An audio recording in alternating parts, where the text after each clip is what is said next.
Hey guys, this video is going to be aimed more at beginners than it is going to be for veteran players or kind of intermediate players to better their skills.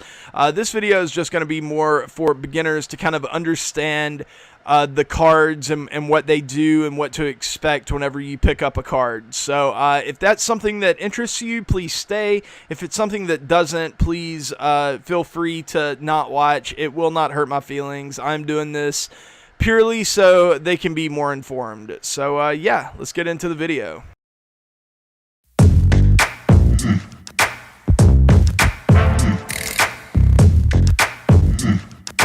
Yo, what is going on, guys? This is Beanie, and welcome to my first tutorial video of 2018.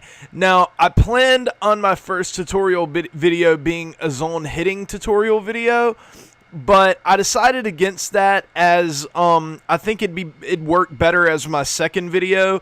The third video. The first two videos that I'm gonna try to come out with today, because they're both kind of very simple, is going over the attributes and all the stuff that matters with the attributes, and going over the settings and what settings you should use to optimize your game in MLB The Show.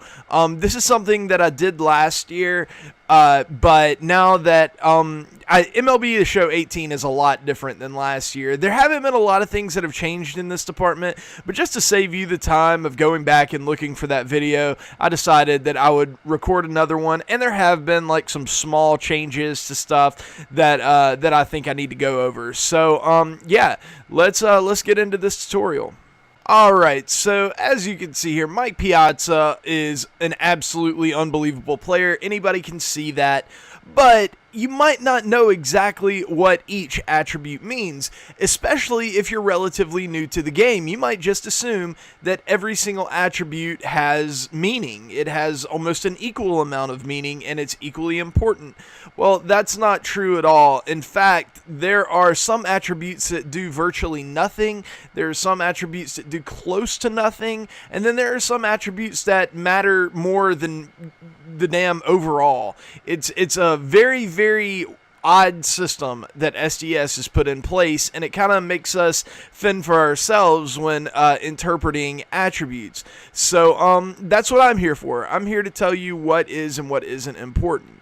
Okay, this year is a little bit different. Last year I weighed contact and power about the same. Last year I felt like it was just as important to have a big PCI with a lot of wiggle room, and I also thought that vision was very important to that end, and that power was kind of maybe just slightly above contact and vision. Well, this year I believe that the importance in contact and vision has gone down a good bit, and the importance in power has gone up a good bit. And the reason that I say that is because the pitch speeds have been scaled back quite a bit, and it seems like the PCI sizes across the board have increased a decent amount.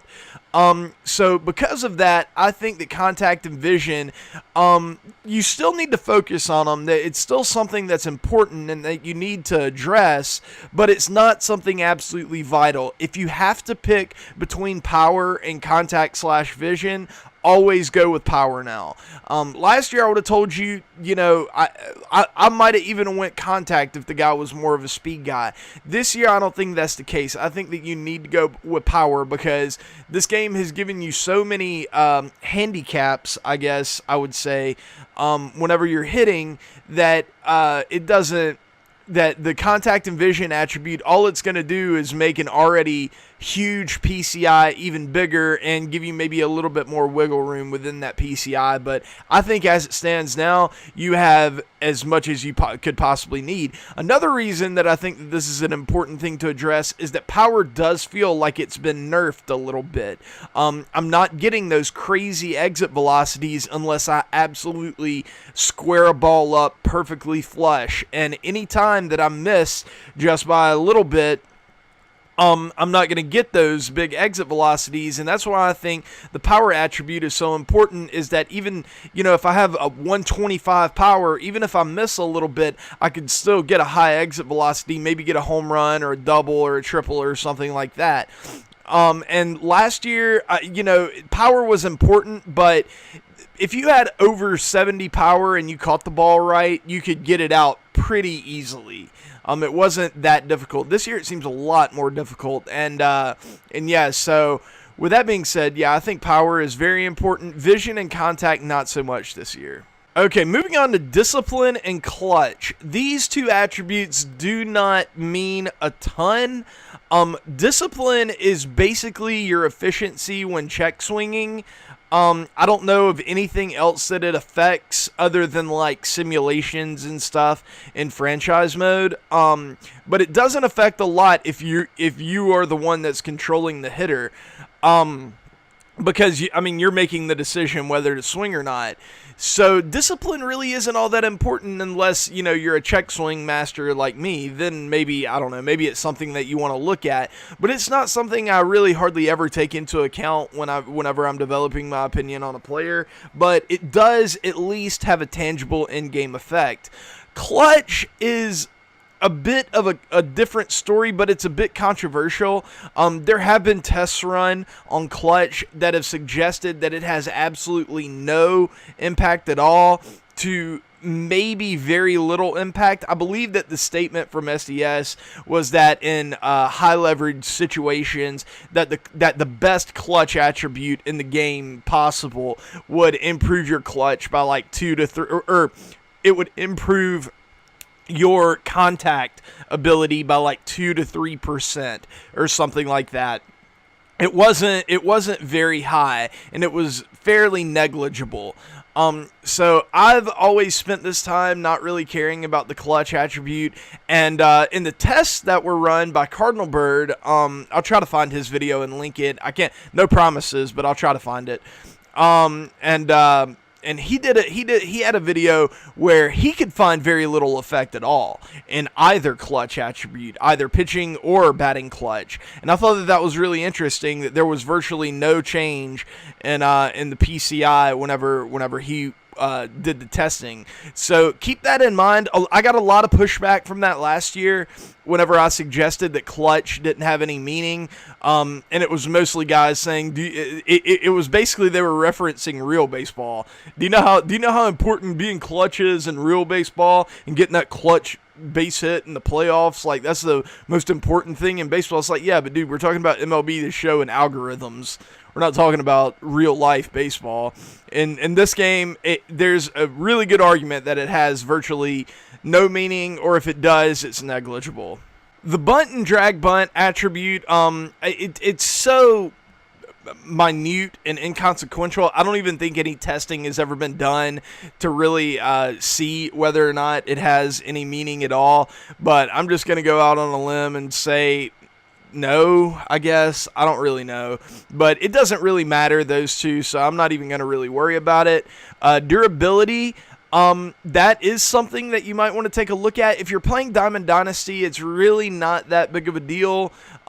Injuries happen fairly randomly in Diamond Dynasty, and I know one secret way, this is a pro tip right here, I don't know if it still applies this year, but last year, if you wanted to prevent injuries, just make sure that you didn't have a backup on the bench. So if you didn't want your catcher to get injured, don't put anybody that had a primary or a secondary position at catcher on your bench, and your primary catcher would not get hurt.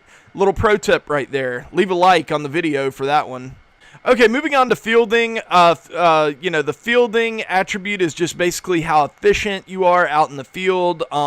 If a ball is hit your way, are you going to make that play? And there's an algorithm that goes into place there, and programming and space-time continuum and shit. And it decides whether or not you're going to make that play. And but then I don't really focus on fielding as much as I do reaction time, because reaction time is really what lets you cover a lot of ground. That's like your first step in how quickly you're going to be accelerating to the ball. I think it's extremely important for outfielders and middle infielders, and it can take away a lot of base hits that if you had a bad fielder that they wouldn't get to. And fielding, honestly, I said that about the fielding attribute, that I didn't pay attention to it that much in the past. This year, it could be a lot more important, because there has been a lot of really, really screwy fielding in the first few weeks of the game. It's I don't know, or not first few weeks, first few days of the game. It's been kind of odd, but it's not exactly optimized right now. Not to say that they won't change, like, make it optimized in the future, but right now I have a feeling that fielding and reaction are going to be extremely important in the game in the future. So keep that in mind. But yeah, so look at that. Arm strength is pretty obvious what it does, and it is a very, very important attribute. But I will say this. I do think sometimes that people overrate the importance of arm strength. It's one of those things that it's a great thing to have if you aren't sacrificing anything to get it. But if you have to choose between power and arm strength, or being a fantastic hitter or arm strength, always go with being the great hitter. And I see a lot of people, more people than you would think, that would pick, like last year, they would pick like the Ichiro over, someone who was like a much better hitter with way more power, just because that Ichiro had better arm strength or something. And that never really made a lot of sense to me, because arm strength is one of those things that it's nice to have maybe once or twice a game. It's not something that's going to occur a ton, but when it does, it plays a big impact. But hitting is something that is consistently always going to be there. It's always going to be happening 3 to 4 times a game, and it's extremely important. It's how you score runs. I would never sacrifice any hitting for arm strength. So try not to overrate the importance of that. But it is important. I don't want to downplay it, but just don't overrate it. Blocking is something that's exclusive to catchers, and we're not exactly sure how much importance it has for catchers. Last year, me and Cardinal Bird did some testing on this, and we came away with very, very inconsistent results. So that kind of led us to believe that blocking had very little impact on the game. But that's something, catching does feel different this year, so that's something that they could have changed. Blocking could have more of an impact this year. So yeah, keep that in mind when picking your catcher. It's basically just how good you are at blocking up balls in the dirt and stuff like that.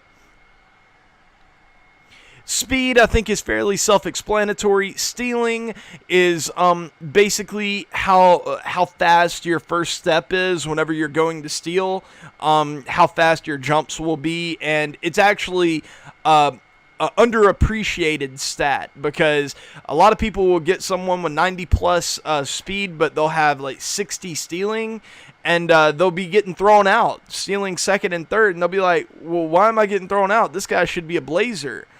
Well, he gets really bad first steps. He gets really bad jumps on those leadoffs. So he's not going to be fantastic at stealing. But if you can get a guy with 90-plus speed, 90 stealing, he's going to be damn near impossible to catch on the base pass. So stealing is definitely something you want to look at. Base running aggressiveness, I have found no evidence that base running aggressiveness has any in-game value at all. Like, if you're playing in the game, it might have some franchise value or something like that. But in-game, I found none at all. So let's move on to pitching. Okay, now there are going to be a lot of things for you guys to swallow in this pitching tutorial, but because I think a lot of you guys might disagree with my conclusions on this, but I promise you, everything that I say has been tested and it has been worked out by someone at some point, probably Cardinal Bird. Sorry about that, but anyway. Stamina is just basically how long you can go to the game. Keep in mind that if you're playing a 3-inning game or a 6-inning game, that your stamina will be scaled back some so that you can't easily go through that game.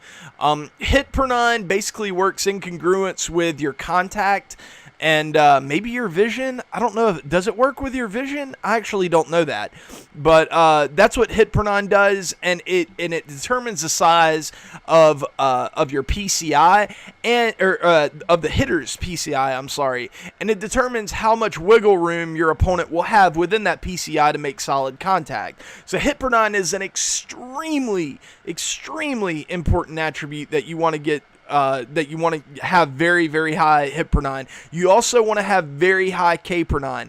K per nine works in congruence with your power, I believe, or is it the opposite? Is it K per nine for contact and hit per nine for power? It doesn't matter. It works. It works in opposition to like those two stats work in opposition to the other two stats. And anyway, that it also determines a lot of things about how you hit. It determines like where you have to be within the PCI to make contact with the ball. It determines how big your PCI will be. It determines where your bat has to be or where the opponent's bat has to be for him to make really hard contact. It's a very, very, very important stat. I even like to kind of regard it in a slightly higher esteem than hit per nine, but K per nine and hit per nine are something that I think work kind of together. It's something that I like to look at together, basically. I just said that, but together, where I like to combine the number and I like to have a threshold that needs to be hit. Last year, since we didn't have the overall attribute cap break or whatever, the threshold that I always wanted to hit was 160. I wanted my combined hit and K per nine for all my starting pitchers to be 160 or above. That's 80 hit, 80 K. This year it's probably going to be slightly higher because now you can go up to 125. So it might even be like 190 now or something crazy like that, but probably like 180. But hit and K per nine is something that's very important. Walk per nine. Walk per nine is a tricky one because a lot of it depends on your interface. If you use pure analog pitching and you're very good with it, you're very accurate with it, then you can kind of not ignore walk per nine because it does have an effect on how easy or difficult that interface is. But it does, you can circumvent it. You can circumvent a really bad walk per nine if you're really good with pure analog pitching. That's one reason why I'm going to recommend pure analog pitching in my next video. But if you don't use pure analog pitching, if you use pulse, if you use meter pitching, if you use classic or any of that crap that has a lot of randomness in it, then walk per nine is going to be your best friend. It's something that you definitely want to consider investing in. Not at the expense of hitter K per nine, but it is something that you can't just be terrible at, or there's a really good chance that you're never going to be able to hit your spot in the zone. And since we're talking about walk per nine, I do want to talk about control a little bit because those two seem to be kind of redundant. But there has been a lot of testing done on control, and I'm going to get a lot of pushback on this, I know. But control, we don't think control means basically anything at all. Cardinal Bird did testing on this, and he found that with a higher or lower walk per nine, it was the interfaces were much easier, and with a higher low control on each pitch individually, it got no more difficult or no harder or anything. So unless control affects something that we don't know about, maybe what the ball does once it's out of the pitcher's hand or something, maybe some of the RNG even involved in like pure analog or something like that. I'm not sure, but we know that it doesn't affect the interfaces, and if it doesn't affect the interface, then it's not going to affect much at all. Home run per nine, we know, we have confirmed, at least for the past few years, we have confirmed with the developers that home run per nine is a meaningless simulation statistic. It has very little meaning at all.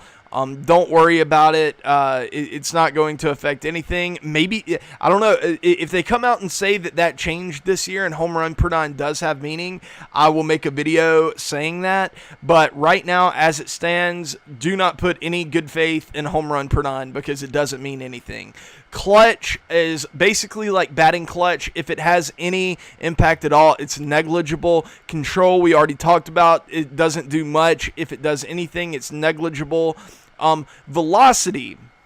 Okay, velocity and break are a little bit tricky. And for this, we are going to go to the creative player. Okay, so velocity. How do they determine the velocity rating? Well, I believe, in fact, I don't believe, I'm pretty damn sure that the way they determine it is they take the highest, why am I doing this? Doesn't matter at all, I don't think. But anyways, they take the highest velocity rating on your best fastball. So, like, since 80 velocity rating on my four seam is my best rated fastball. In fact, let's give myself a sinker and make it a better overall pitch, but give it lower velocity just so I can illustrate this. Let's give it like 74 velocity, but make it a better pitch overall. Like, 63, and then give it like 80 break or something like that. And then on our all-speed pitches, we're going to give them 99 velocity, a 99 velocity rating. And the only reason I'm doing this is so I can illustrate that whatever you see as your velocity rating can be awfully deceptive sometimes. And so, yeah, let's give this like 91. And this is how it worked last year. So press free agent pool. Let's go check this guy out. There he is, Joe Random. Okay, you see he has 80 velocity. That means that his best fastball is going to have 80 velocity on it. However, that can be extremely deceptive because if that 80 velocity belongs to his sinker and not to his four seam, or to his two seamer or cutter and not to his four seam, that means that he is not going to be throwing like your typical 80 velocity pitcher. There are some 80 velocity pitchers that throw almost like 98, 99, and then there are some 80 velocity pitchers that are in the low 90s. Maybe every now and then can hit like 94 or something. It's a very, very, very deceptive attribute, and it's something that you really need to keep in mind whenever you're looking for your Diamond Dynasty players. That's why I'm so happy that they ended up putting the pitch velos in the top right-hand corner with all of the pitches. I think that that's awesome, and it really takes away a lot of that deception that was there in the velocity attribute in the first place. However, the break attribute, let's talk about that now. Okay, now as you can see on this picture right here, he has 99 break on his four-seam fastball. He has 88 break on a changeup, 80 on a curveball, and 90 break on his sinker. So you would think that this would kind of work the same way as the fastball, right? They would take the highest rating off-speed pitch, like the changeup or the curveball if it were higher, or maybe even the sinker since it does have some movement to it and stuff, and they would make that the breaking pitch. Well, hold your horses. That's not what they do. What they do is they just take the highest overall break, period. So that means there's a very good chance that that 99 break occurs on that player's four-seam fastball, or whatever break on whatever four-seam fastball. It's very possible that that is the case, and that is extremely deceptive. And unfortunately, so far, we don't have a way to kind of combat that deception. That's just something that you're going to kind of have to look at individually. You might have to go to a certain website to try to find individual pitch breaks and stuff like that, or you might just want to play with them and see kind of how they play. But that's a very, very deceptive thing. However, when I talk about hit per nine and velocity and break and K per nine and all that, the most important thing for pitchers is always pitch selection, in my opinion, and it's even more important this year. I believe, I've always kind of believed that pitchers that lacked changeups were way less valuable than pitchers that had changeups almost no matter what. Because the changeup gives you the ability to effectively pitch to opposite-handed hitters, and you're going to be seeing a lot of opposite-handed hitters in Diamond Dynasty. So let's go back and take a look at this Tom Seaver card that I think is going to end up being one of the filthiest pitchers in this game. Okay, he throws a 96-mile-an-hour four-seam, 93-mile-an-hour sinker, an 87-mile-an-hour slider, 72-mile-an-hour 12-6, and a 74-mile-an-hour changeup. He has a 22-mile-per-hour delta between his four-seam fastball and his changeup. He is going to have one of the filthiest combos in the game, filthiest four-seam changeup combos in the game. It's going to be disgusting.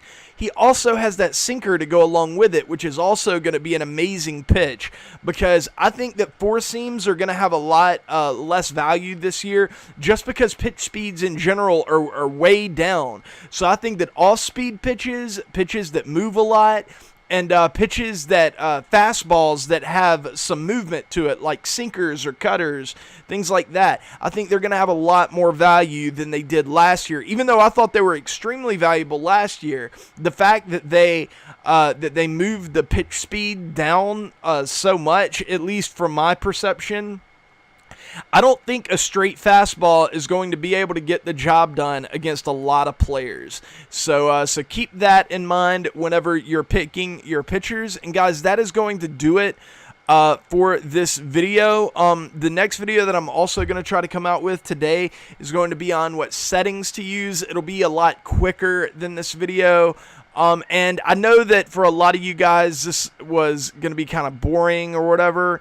But it's one of those things that I felt like I kind of needed to do for people that are coming into the game that are new, that don't really know the ropes the way that us veterans do. So I wanted to make them a video so they could kind of start figuring things out, because it can be a very complicated game mode. But anyways, guys, that is going to do it for this video. Thank you for watching. If you enjoyed, please leave a like, and I will see you guys. Oh, wait, you got to sub, too. Please sub. Leave a like and sub. I forgot about that part. But, yeah, I love you guys. I will see you guys later. But until then, peace.